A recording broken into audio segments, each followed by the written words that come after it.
Bapa di dalam surga, kami membuka hati kami Tuhan kepada perkataan-Mu. Berbicaralah kepada kami pribadi lepas pribadi. Buatlah kami semakin mengenal-Mu, semakin mengerti dan memiliki pengalaman-pengalaman berjalan dengan Tuhan yang hidup. Buatlah kami memahami, mengerti betapa besarnya cinta-Mu bagi kami Tuhan. Yang mulia Bapa di surga, sehingga kami benar-benar menjadi jemaat Tuhan yang bertumbuh di dalam firman-Mu, bertumbuh di dalam pengenalan akan Tuhan, sehingga tidak ada yang mengikat kami. Bahkan kami rela melepaskan segala sesuatu bagi kemuliaan, pengagungan nama-Mu. Terima kasih Bapa di surga. Dalam nama Tuhan Yesus kami sambut firman-Mu. Haleluya. Mari bersama kita katakan amin, amin. Silakan duduk Bapak Ibu, saudara-saudara terkasih di dalam Tuhan. Selamat pagi, shalom. Puji Tuhan, rasanya waktu begitu cepat berlalu, sehingga kita kembali masuk ke dalam perjamuan kudus ya, sudah di awal bulan yang baru. Dan tahun 2025 ini rasanya sebentar lagi akan lewat Bapak Ibu. Tetapi coba kita melihat masing-masing ke dalam diri kita Bapak Ibu. Coba kita pertanyakan dalam diri kita, pribadi lepas pribadi. Sudah berapa tahun kita mengikut Tuhan? 10, 20 tahun, 30 tahun? Sudah berapa tahun kita mengikut Tuhan?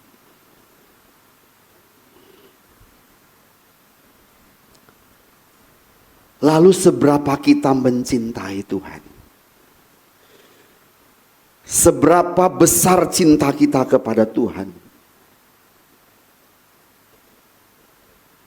Bapak Ibu, saudara-saudara yang dikasihi Tuhan, setan tidak takut kepada orang Kristen yang rutin ke gereja. Setan tidak takut Bapak Ibu. Bahkan setan cenderung membiarkan orang-orang pergi ke gereja, berbondong-bondong, beramai-ramai pergi ke gereja. Setan tidak gentar. Tetapi setan akan gentar melihat orang-orang Kristen yang rutin ke gereja, mengerti kebenaran dan melakukan kebenaran. Bisa mengerti Bapak Ibu? Setan tidak gentar dengan banyaknya orang Kristen pergi ke gereja, tidak gentar. Tetapi dia gentar kepada orang-orang Kristen yang secara rutin ke gereja, menghidupi firman, melakukan kehendaknya, hidup di dalam kebenaran Tuhan. Setan gentar. Pada kenyataannya hari ini banyak orang Kristen tidak membuat setan gentar Bapak Ibu. Setan tidak gentar. Karena banyak orang Kristen hanya secara rutin ke gereja, itu hanya sebuah kebiasaan rutinitas sebagai orang Kristen. Tetapi tidak mengerti kebenaran firman Tuhan, apalagi melakukannya Bapak Ibu. Nah sekarang kita lihat diri kita, sejauh kita ke gereja, sejauh kita bertahun-tahun ikut Tuhan, jadi orang Kristen yang berjemaat, bagaimana keadaan kita ini Bapak Ibu? Bayangkan Bapak Ibu, Satu ketika ada orang yang ditangkap polisi. Polisi memberhentikan mobilnya. Kemudian orang itu buka kaca. Dan polisi mengatakan, "Selamat siang. Bisa perlihatkan surat-surat kendaraan Anda?" Lalu dia berkata begini. Dia malah menegur petugas polisi. "Apa salah saya, Pak? Apa salah saya?" "Bapak tahu nggak kesalahannya apa?" "Pak, saya sudah puluhan tahun membawa mobil. Sudah puluhan tahun nyetir. Sudah puluhan tahun bawa kendaraan. Apa salah saya?" Dan orang itu tetap ditilang. Kenapa? Karena melanggar aturan yang dia tidak tahu. Saya coba ya bertanya. Bapak Ibu yang hadir di sini yang biasa membawa kendaraan berapa banyak? Semua tahu peraturan lalu lintas. Marka-marka jalan, tahu semua. Ikut ujian waktu ambil SIM lulus. Waktu contreng marka-marka jalan, tahu semua. Setelah ini dites ya. Semua tahu. Ada yang nggak tahu? Dari ratusan rambu-rambu itu tahu semua. Atau tahu-tahunya cuma dilarang stop, dilarang parkir. Yang familiar. Yang nggak familiar nggak tahu. Berarti banyak aturan, peraturan lalu lintas yang kita tidak tahu. Padahal puluhan tahun kita bawa kendaraan. Puluhan tahun kita ikut Tuhan. Tapi banyak hal yang kita tidak tahu, Bapak Ibu. Makanya setan tidak takut. Karena kita bisa dibodohin. Kenapa? Dia tidak tahu. Dia pikir dia tahu. Padahal dia tidak tahu. Itu kata setan. Jadi banyak orang Kristen hari ini sudah begitu lama ke gereja, rajin hadir di kebaktian, aktif melayani, tetapi tetap disebut atau menyebut dirinya sebagai jemaat awam. Dan lebih mengkhawatirkan Bapak Ibu, banyak jemaat-jemaat yang merasa dirinya awam. Jemaat awam ini merasa sudah cukup. Setan makin ketawa Bapak Ibu. Makanya dia nggak takut kita pergi ke gereja, berbondong-bondong orang Kristen pergi ke gereja. Tapi sebagian besar jemaat awam. Bahkan jemaat awam yang merasa sudah cukup. Sudah cukup. Saudara tahu apa itu artinya awam? Awam dalam bahasa Indonesia berarti orang biasa. Masyarakat umum. Yang tidak memiliki pengetahuan atau keahlian khusus dalam bidang tertentu ya. Ini secara umum. Nah, istilah ini kan digunakan dalam kekristenan juga. Jemaat awam. Jemaat yang tidak awam gitu ya. Jemaat berpendidikan. Jadi pengertian awam juga bisa dipahami sebagai orang-orang terlatih dan orang-orang yang tidak terlatih. Orang-orang yang tidak berpengalaman dan orang-orang yang berpengalaman. Kalau dalam konteks umum itu bisa terlatih berpengalaman dalam bidang hukum, dalam bidang medis, dalam bidang ilmu pengetahuan, dan juga mungkin dalam bidang teologi. Padahal kalau bicara teologi, kita semua ini sebetulnya teolog, Bapak Ibu. Setiap orang yang berbicara tentang Tuhan itu namanya teolog. Semua orang yang berbicara tentang Tuhan, walaupun dia tidak secara akademis mengikuti pendidikan di sekolah tinggi teologi, mereka adalah para teolog. Yang mengerti bisa katakan amin. Saudara mengerti? Semua orang yang berbicara tentang Tuhan pasti teolog. Cuma memang tidak melalui jalur pendidikan. Nah Bapak Ibu, banyak orang Kristen yang memang masuk atau masih di dalam tataran awam. Satu kali ada jemaat yang mengirim pertanyaan-pertanyaan sekolah, soal-soal sekolah anaknya. Pak, tolong jawabin dong Pak. Saya awam dengan hal ini. Coba Bapak Ibu. Angkat tangan jemaat awam di sini. Semua jemaat awam? Ada yang bertanya begitu.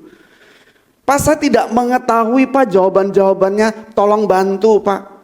Saya awam dalam hal ini. Ini orang Kristen Bapak Ibu jemaat. Saya pernah mobil ada masalah. Saya tanya temen, bro, ini mobil saya begini kenapa ya? Sorry bro, gue juga awam. Saya ngerti kalau soal itu, dia awam. Tapi kalau soal Alkitab, lalu dia bilang, Pak saya awam soal ini. Buat saya, kalau itu jemaat saya, jemaat kita, saya punya PR untuk mengajarkan kebenaran. Berarti saya kurang mengajar kebenaran. Benar nggak Bapak Ibu? Berarti saya kurang mengajar, kurang mendidik. Rehobot ini terkenal Bapak Ibu sebagai gereja yang menekankan pengajaran. Amin. Iya. Bukan entertain. Walaupun ada sisi entertain juga. Mengikuti. Tapi tidak 100% entertain. Tapi kita terkenal sebagai gereja yang mengajarkan kebenaran. Dulu waktu gembala senior masih sehat, gereja yang paling rajin membuat seminar tuh Rehobot. Membagikan buku gratis. Bener? Buku Bapak Ibu, bukan lembaran-lembaran. Bukan fotokopian, buku Bapak Ibu dibagi gratis. Tapi beliau hari ini sedang tidak sehat. Kita berdoa dan mujizat dan seminar kembali diadakan. Amin Bapak Ibu. Nah, sekarang Kristen awam itu banyak Bapak Ibu. Dan bahkan mereka sudah merasa cukup tahu. Pokoknya cukup hadir ke gereja. Seminggu sekali cukup. Saya waktu retreat, bukan retreat tapi ya boleh dibilang retreat untuk para pelayan mimbar. Saya ini kesaksian, mohon maaf ya.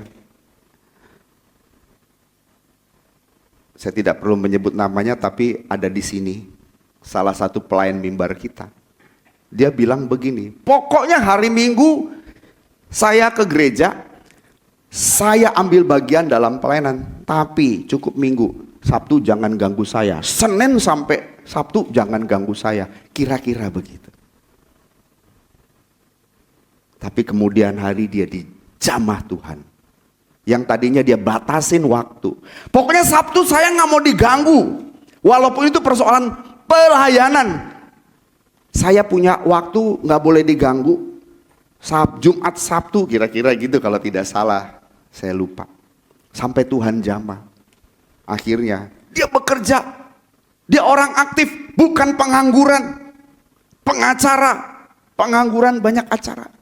Bukan. Produktif. Sampai akhirnya, dulu dia batasi. Dilawat Tuhan. Tuhan memberinya pengertian. Tuhan sendiri yang memberi pengertian. Akhirnya dia menyerahkan segenap hidupnya. Dan kalau hari Minggu dari pagi sampai sore saya tidak gaji. Dan di hari-hari lain kalau diganggu dia bersedia diganggu untuk pelayanan. Dia mengalami perubahan. Sementara banyak orang Kristen awam yang merasa cukup. Seminggu sekali cukup. Hadir di gereja ikut pelayanan sekali dua kali cukup. Dia batasi.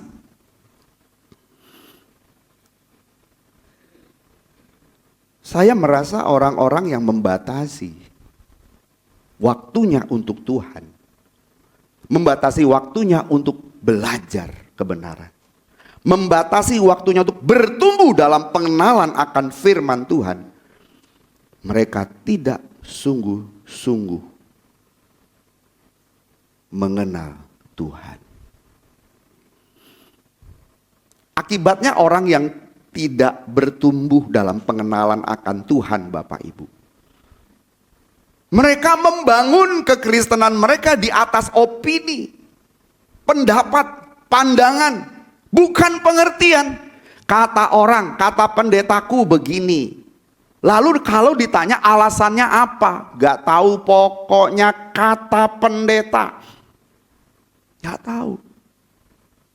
Kenapa harus perjamuan kudus? Gak tahu. Apa itu Tritunggal? Pokoknya kata pendeta. Ini dia bertemu dari opini, dari pendapat, tanpa pengertian dasarnya apa. Nah, orang-orang Kristen awam yang membatasi belajar, membatasi waktu untuk belajar, mengenal Tuhan, membangun imannya di atas opini tanpa dasar kebenaran, orang-orang seperti ini akan mudah diombang-ambingkan oleh dunia. Begitu ada angin pengajaran, duar, dia ikut sana. Angin pengajaran yang baru datang lagi, duar, dia ikut sana. Dia nggak berdiri teguh. Belum lagi masalah datang, badai dalam hidup datang, duar, dia nggak bisa menanggulanginya. Coba kita lihat di dalam Hosea 4 ayat 6. Hosea 4 ayat 6.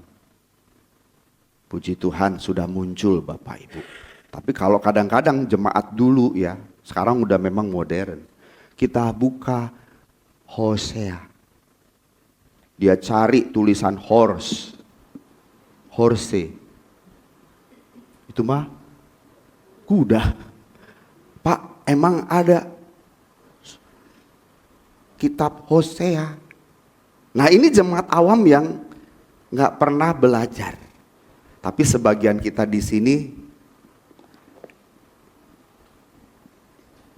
pasti lebih pinter, amin ya. Kalau setia di Rehobot dari dulu pasti pinter. Nah, cuman mesti ditingkatkan lagi, katakan amin. Oke, kita lihat ya. Saya minta salah satu WL kita baca. Ya, salah satu WL baca. Bapak Ibu kita perhatikan baik-baik ayat ini. Oke. Umatku binasa karena tidak mengenal Allah. Karena engkaulah yang menolak pengenalan itu, maka aku menolak engkau menjadi imamku. Dan karena engkau melupakan pengajaran Allahmu, maka aku juga akan melupakan anak-anakmu. Oke. Perhatikan di sana ada kata binasa, ya Bapak Ibu. Umatku binasa. Umatku binasa. Umat siapa yang binasa? Umatnya siapa? Umatnya Bapa Yahweh. Umatku binasa. Itu bukan bicara orang di luar jemaah yang menyembah Yahweh, bukan. Tetapi orang Israel. Umatku, sebab di luar bangsa Israel, di luar bangsa yang menyembah Elohim Yahweh bukan umat Tuhan. Alkitab mengatakan umatku, umatku. Berarti miliknya Yahweh. Orang-orang yang menyembah Yahweh. Umatku binasa. Kenapa umatku binasa? Apakah mereka tidak menyembah Yahweh? Menyembah Bapak Ibu. Ini bukan orang Edom, orang Het, orang Feris, orang Filistin. Bukan, ini orang Israel. Tapi binasa. Kata binasa dalam bahasa atau teks aslinya damah. Damah, sama-sama katakan. Damah, sekali lagi. Damah. Yang artinya hancur, musnah, lenyap. Kalau lenyap berarti nggak ada sisa dong. Lenyap. Umatku lenyap. Nggak ada sisa. Umatku binasa. Coba ayatnya tadi. Coba WL. Bunyikan lagi. Umatku binasa karena tidak mengenal Allah. Karena tidak mengenal Allah. Umatku yang menyembah Yahweh binasa.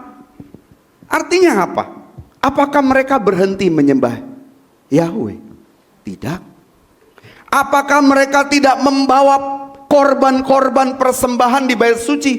Tidak, tetap bawa. Tapi mereka binasa karena tidak mengenal Allah.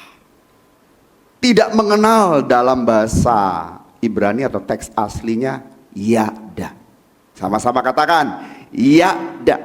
Sekali lagi yada. Mengenal di sini yada.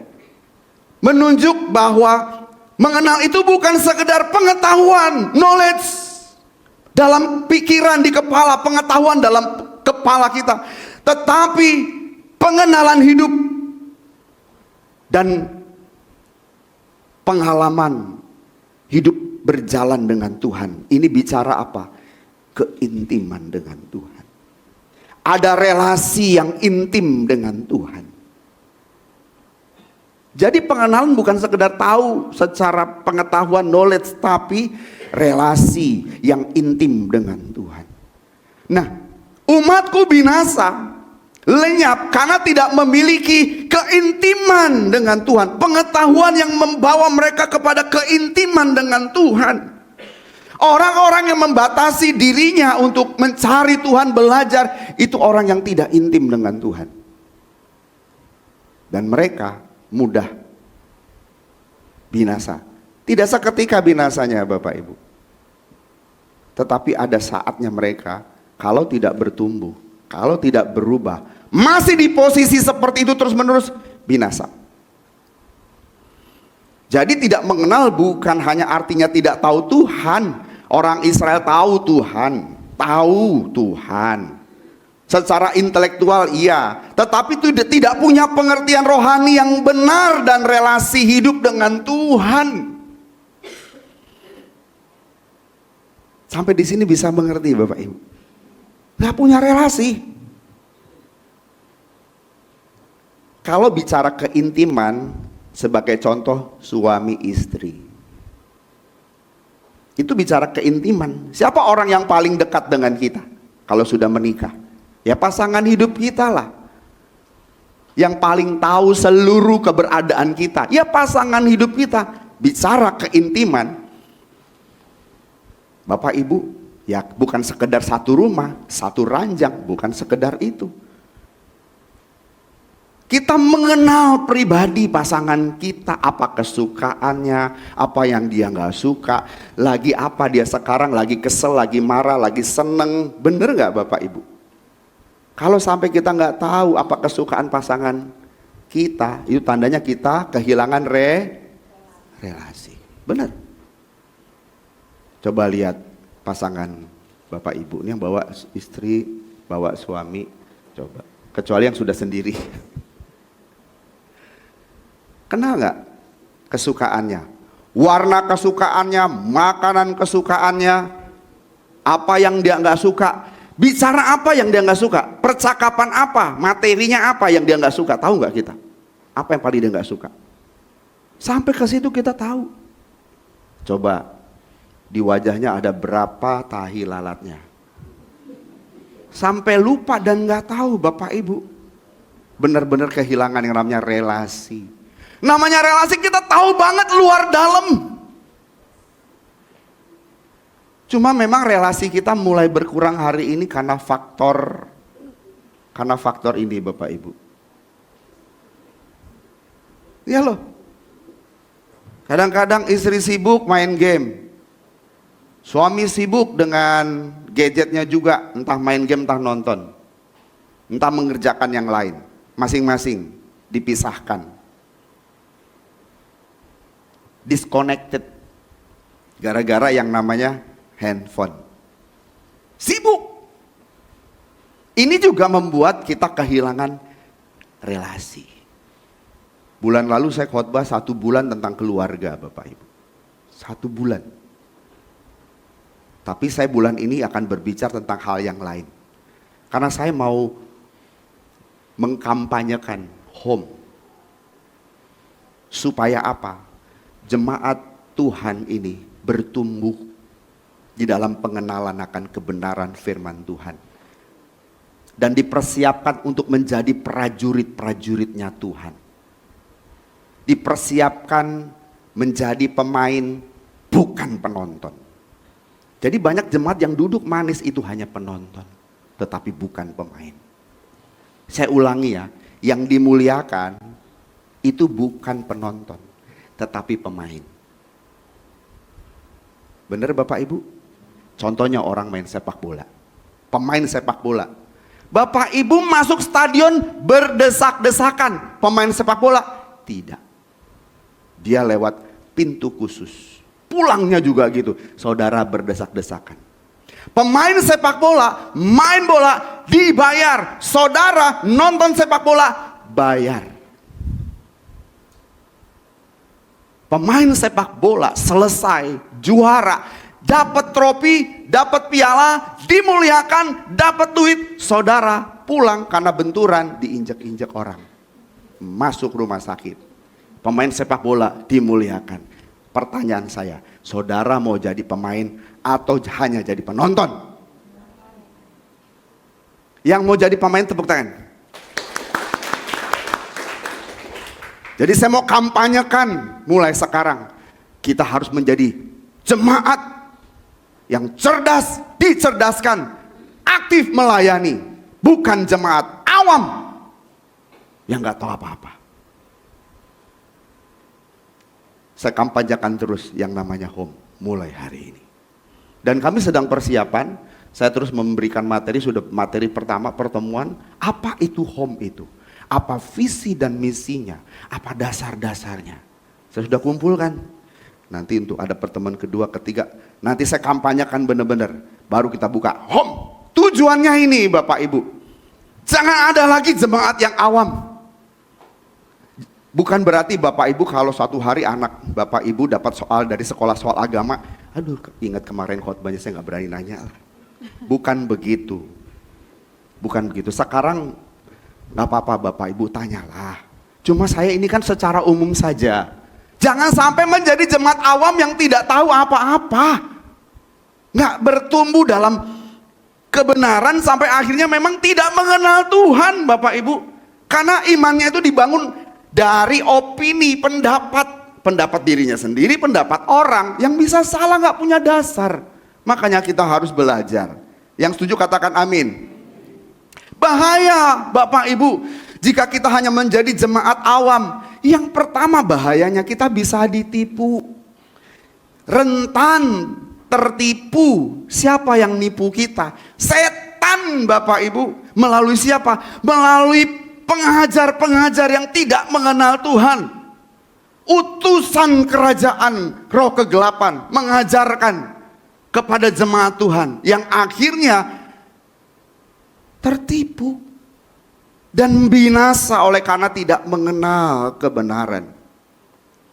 Apalagi hari ini gereja itu begitu banyak Bapak Ibu, dan mengajarkan pengajaran-pengajarannya cukup menyenangkan, sangat menyenangkan, tetapi tidak membawa kita kepada hubungan yang mesra dengan Tuhan. Kita buka 2 Timotius 4 ayat 3 sampai ayat yang keempat. 2 Timotius 4 ayat 3 sampai 4. Ini jemaat akhir zaman tuh begini. Dan setan mengirim pengajar-pengajarnya untuk menyesatkan. Karena akan datang waktunya orang tidak dapat lagi menerima ajaran sehat. Tetapi mereka akan mengumpulkan guru-guru menurut kehendaknya untuk memuaskan keinginan telinganya. Akan datang waktunya. Siapa orang di sini? Jemaat. Tidak lagi menerima ajaran sehat. Tetapi mereka akan mengumpulkan guru-guru menurut apa? Keinginannya sendiri, opininya. Wah menurut saya ini yang benar nih. Menurut saya ini yang bagus nih. Oh keren nih, keren khotbahnya lucu. Bayangkan Bapak Ibu, stand up comedy. Saya lihat ini bukannya stand up comedy. Dia diundang khotbah di sana sini. Saya bukannya iri, nggak diundang khotbah. Bukan itu, saya punya jemaat. Bukan ribuan jemaat, tetapi satu jiwa itu nilainya beribu-ribu malaikat. Satu diselamatkan, beribu-ribu malaikat bersorak-sorai. Kalau aku bisa mengajarkan kebenaran dan saudara bertumbuh, nilainya tinggi di hadapan Tuhan. Saya bukan iri. Ngapain iri? Ya kan? Itu bagiannya dia.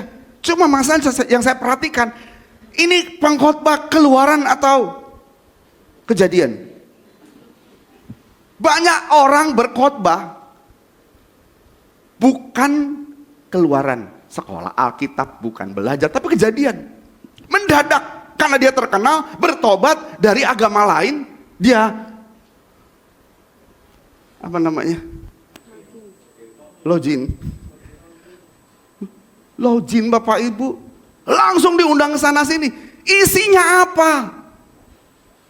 Kalau dipencet tuh keluarnya apa? Tapi sudah berkhotbah sana sini. Pelawak ya bisa saja, tapi Pak dia lucu loh Pak, khotbahnya lucu, saya diberkati. Kamu dapat apa? Lucunya tok. Bapak Ibu, ini sudah kejadian. Setuju nggak? Bapak perhatikan nggak? Ya mau pelawak, mantan dukun, isinya apa? Lalu mulai dia menerawang. Bapak Ibu hati-hati, itu bisa menyesatkan.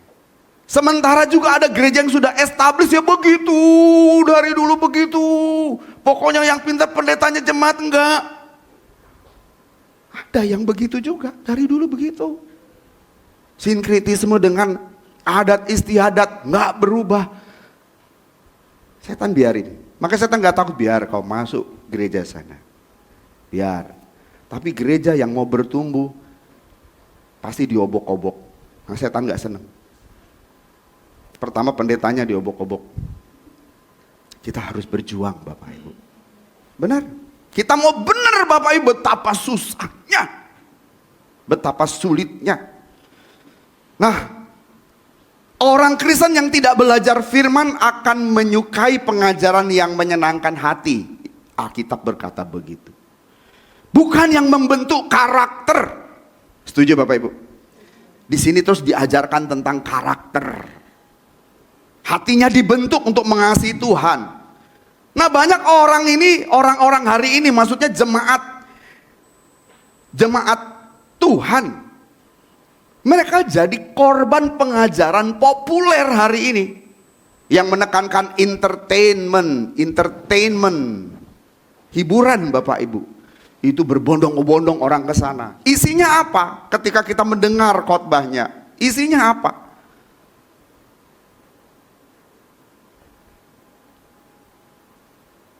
Pengembangan diri. Isinya itu. Belum lagi gereja yang mengajarkan tentang teologi kemakmuran Bapak Ibu. Ini yang dulu sering disampaikan. Bahwa teologi kemakmuran itu tidak alkitabiah, yang disampaikan oleh Rehobot dari dulu Bapak Ibu. Sampai kita disebut gereja sesat Bapak Ibu. Benar gak Bapak Ibu? Kita menentang yang namanya teologi kemakmuran. Sampai kita, khususnya Bapak Gembala Senior, disesat-sesatkan karena menentang teologi kemakmuran. Benar Bapak Ibu? Padahal itu adalah ajaran populer yang tidak alkitabiah, mengarahkan manusia kepada percintaan dunia. Belum lagi mistisisme. Memang dalam kekristenan itu ada mistiknya. Ada bahasa roh. Kita juga berbahasa roh Bapak Ibu. Karena sesuai Alkitab, mengusir setan, ada pelepasan. Itu alkitabiah. Tapi mistik di sini ya sesuatu yang berbeda, bukan yang sesuai dengan Alkitab. Kuasa kesembuhan orang sakit, lumpuh berjalan dan seterusnya, itu Alkitabiah. Tapi mistik di sini pendetanya jadi dukun. Pak Pendeta, mau tanya Pak Pendeta. Lalu saudara rebutan perjamuan kudus. Dan banyak lagi yang dibuat Bapak Ibu. Saya pernah masuk ke satu tempat. Saya diundang khotbah Bapak Ibu. Waktu saya masuk di situ, ternyata tempat itu habis didoakan atau selesai didoakan beberapa hari mungkin. Kenapa saya lihat itu di kacanya ada minyak berceceran. Terus lantainya berminyak-minyak. Berarti mungkin ada, bukan nggak boleh menggunakan minyak untuk pentahbisan. Cuma minyaknya kebanyakan. Ini ada berapa banyak? Pak, tidak salah. Tetapi jika, nah ini kan saya bicara hanya sekilas ya. Jika manusia mensakralkan sesuatu melebihi Tuhan, mensakralkan benda melebihi Tuhan, nanti bisa orang kepincut atau orang tertarik, orang terikat dengan bendanya itu, bukan Tuhannya. Setuju Bapak Ibu? Jangan berlebihan. Nah, banyak orang menjadi korban ajaran populer. Yang tadi gereja entertainment, gereja mistisisme. Bukan kita, sekali lagi saya katakan, bukan gereja kita nggak ada bahasa roh, nggak ada kuasa kesembuhan, pelepasan, bukan itu. Tetapi harus dalam tuntunan Tuhan dan sesuai firman. Yang kedua, selain orang Kristen jemaat Tuhan bisa dibodohi, ditipu, orang Kristen awam itu dapat membuat gereja menjadi lemah. Kenapa? Banyak orang yang nggak belajar. Kalau anak-anak kita nggak belajar, Bapak Ibu, anak kita nggak belajar kebenaran nih, cuma datang gereja saja, maka beberapa dekade ke depan kita akan kekurangan pengajar-pengajar, pemimpin-pemimpin rohani, dan pelayan-pelayan Tuhan yang berdampak. Kenapa? Karena mereka tidak belajar. Gereja itu bukan sekumpulan orang pasif, Bapak Ibu, yang hanya duduk memanasi bangku gereja. Tetapi harus menjadi tentara Kristus yang siap berperang. Gimana caranya supaya kita bisa melahirkan tentara Kristus yang siap berperang? Kita dipanggil untuk menjadi dewasa. Efesus 4 ayat 12 sampai 14. Supaya kita tidak diombang-ambingkan oleh angin pengajaran. Jadi harus belajar, dididik kebenaran. Silakan. Efesus 4 ayat 12. Untuk memperlengkapi orang-orang kudus bagi pekerjaan pelayanan, bagi pembangunan tubuh Kristus. Ya. Untuk memperlengkapi orang-orang kudus. Orang-orang kudus, jemaat Tuhan harus diperlengkapi. Untuk apa diperlengkapi? Pembangunan tubuh Kristus. Jika tidak diperlengkapi, beberapa dekade ke depan kita kekurangan tenaga pelayan. Kenapa? Dan orang-orang yang berdampak bagi dunia, mereka nggak belajar. Ini kalau Pak Yohanes ini kan tenaga pengajar juga. Coba bayangkan Pak, kalau sudah tidak ada lagi pengajaran yang baik, gimana ke depan? Anak-anak muda itu tiang gereja. Kalau kita tidak mengajarkan kebenaran, kita kekurangan orang, Bapak Ibu. Gereja ini habis.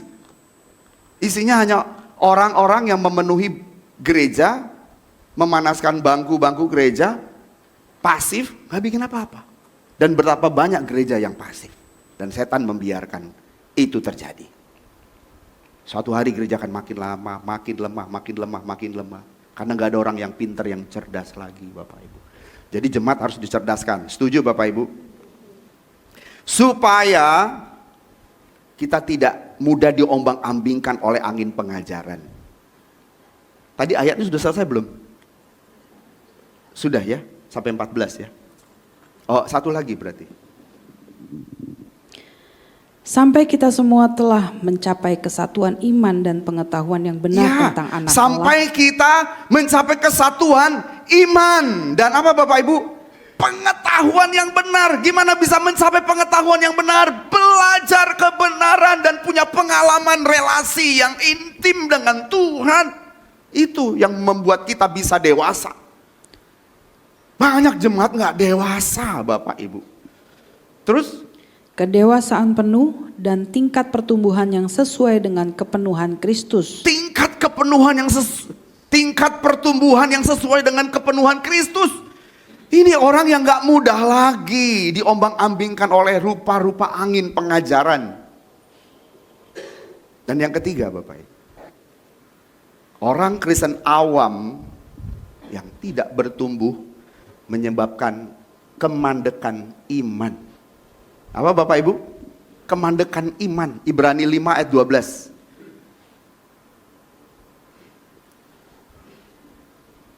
Nah ini yang saya katakan tadi, sudah berapa lama kita ikut Tuhan? 10, 20, 30 tahun. Gimana keadaan kita sekarang? Coba kita baca. Bapak Ibu perhatikan. Sebab sekalipun kamu ditinjau dari sudut waktu, sudah seharusnya menjadi pengajar. Maka sudah seharusnya kita menjadi pengajar, bukan jemaat awam. Ngomong begini, awam. Udah gak boleh lagi jemaat awam Bapak Ibu. Haleluya. Oke.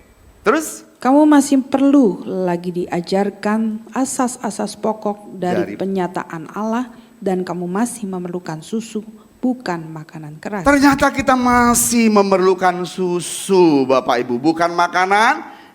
Kenapa kalau bayi dikasih susu, kenapa? Karena tidak punya gigi. Jadi dia gak bisa ngunyah minum susu.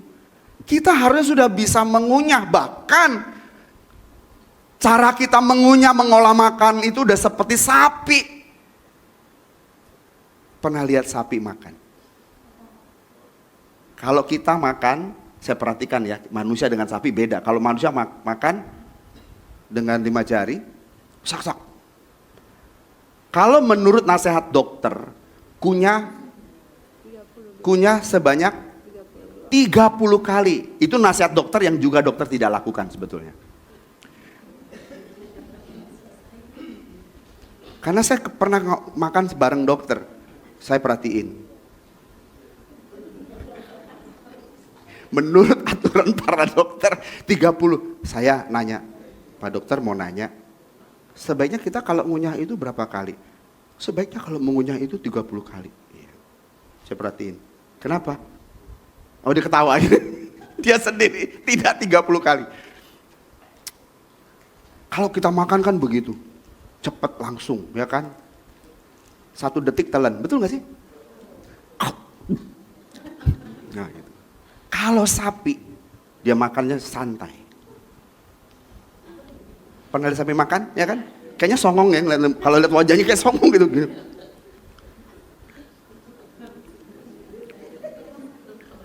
Iya kan? Ya kan? Lama terus ditelan. Sebetulnya bukan ditelan. Itu namanya memamah, ya kan? Disimpan. Jadi kalau kita mendengar kebenaran itu, jangan langsung telan, tapi coba dipahami. Amin. Seperti sapi, disimpan dulu. Dierami kalau telur, ya kan? Nah, jadi dia disimpan dulu. Kalau nggak salah, nanti baru dikeluarkan lagi, baru dimakan, ya kan? Itu sapi. Kita mestinya begitu. Diolah lagi, baru kita pilah-pilah. Bener nggak ini kebenaran nih? Ah bener, ini yang benar. Aku harus hidupi. Gitu. Jangan denger-denger amin, amin, amin, amin. Apanya amin? Amin, amin. Ngerti kagak? Amin, amin. Aman itu. Bukan amin. Nah, orang Kristen awam ini bahayanya bisa mandek. Bahaya yang pertama tadi dibodohin. Bisa kena tipu setan. Yang kedua, nah ini Bapak Ibu. Lagi memamah. Jadi bahayanya orang Kristen awam yang pertama tadi dibodohin. Nah yang kedua, bahaya orang Kristen awam itu melemahkan gereja. Dan yang ketiga, bahaya orang Kristen awam itu imannya mandek. Jadi nggak bertumbuh dewasa. Jadi banyak orang Kristen lama tapi nggak bertumbuh. Lama jadi orang Kristen tapi nggak bertumbuh. Imannya tetap seperti anak kecil. Mudah marah, mudah kecewa, mudah goyah. Apalagi kalau sudah masuk ke program. Kelihatan banget. Saya tuh udah lama Bapak Ibu ikut organisasi, termasuk organisasi rohani. Terkaget-kaget kadang. Saya pikir udah dewasa. Belum. Cuma nyari orang dewasa tuh susah Bapak Ibu. Karena badannya gede, kita pikir dewasa. Ternyata dalamnya kecil. Rohaninya maksudnya. Mudah kecewa, mudah tersinggung. Aduh Bapak Ibu. Harusnya kita sudah makan makanan yang keras, bukan susu. Kalau model jemaat awam ini, ya itu mudah marah, mudah kecewa, mudah goyah. Tapi ke depan, sebelum saya dipanggil Tuhan, saya harus membangun jemaat yang siap dipakai Tuhan menjadi prajuritnya Tuhan. Jadi aku harus membentuk, mencetak. Yang mau tapi. Yang gak mau ya sudah. Sebab tidak boleh. Kalau jemaat awam dibiarkan tetap awam, gereja akan menjadi lemah. Gereja lemah. Gereja gak boleh menjadi lemah. Itu tanggung jawab saya. Harus menjadi jemaat yang bertumbuh, yang berkualitas. Bapak Ibu pernah perhatikan ada orang yang membuat eksperimen. Frog in the kettle. Frog in the kettle. Dia bereksperimen gini. Jadi, gimana caranya bisa merebus katak tanpa katak melompat? Ya, dia kumpul, dia taruh air di panci. Taruh air di panci. Sebab gini, ketika taruh air di panci, air dididihkan, katak ditaruh, katak loncat. Tetapi ketika dia taruh air di panci dengan suhu normal, dia biarkan, dia taruh katak, katak itu berenang Bapak. Tapi si katak nggak tahu di bawahnya sedang dibakar. Terus api itu mengubah air, suhu air dari normal meningkat. Dan si katak yang lagi happy berenang lama-lama, tubuhnya itu menyesuaikan dengan suhu air. Dan tidak tahu bahwa kemudian suhunya meningkat dan katak itu kebalik Bapak Ibu. Apa yang terjadi? Metong dia. Metong and mateng. Bapak Ibu, itu gambaran orang Kristen awam yang tidak sadar sedang dibentuk oleh dunia. Karena gak punya alat ukur rohani, dia nyaman dan aman bermain di dunia. Tidak peka terhadap penyimpangan pengajaran, hingga akhirnya imannya mati. Dan itu pekerjaan setan. Jadi Bapak Ibu, jangan bangga menjadi Kristen yang sudah bertahun-tahun. Kalau tidak bertumbuh dalam pengenalan akan Tuhan, jangan bangga jadi orang Kristen. Banggalah jadi orang Kristen yang sudah bertahun-tahun mengikut Kristus dan bertumbuh dalam pengenalan akan Tuhan. Yesus tidak pernah memanggil kita menjadi penonton gereja, tapi murid yang terus belajar setiap hari. Gereja bukan tempat kita menjadi nyaman dalam ketidaktahuan, tetapi tempat kita dilatih berakar dalam kebenaran. Saudara yang mau belajar kebenaran, teruslah bersama dengan kami di sini. Tuhan memberkati.